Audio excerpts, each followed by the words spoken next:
Takže zdarec lidi. V minulém videu jsem vám ukazoval proti mšicím soda plus voda a takhle krásně to funguje, jak se nám spravily slunečnice. Tady jde vidět, kde se to stříkalo málo, takhle vypadají. Vypadaly předtím všechny takhle. A teď vypadají takhle. Musím to ještě postříkat, že se krásně spravujou.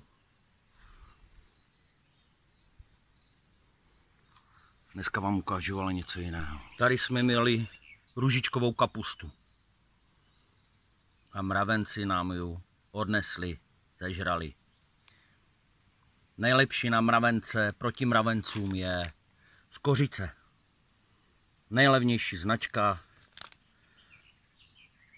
Takhle to kolem rostlinky obsypáte, ochranné kruhy a mravenci na to vůbec nejdou.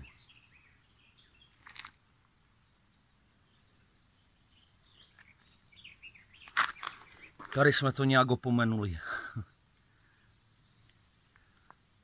Teď to jdu nasypat ještě kolem kopru, který nám zrovna vzešel. A mělo by to pomoct. Vyzkoušejte, uvidíte, ať se vám daří.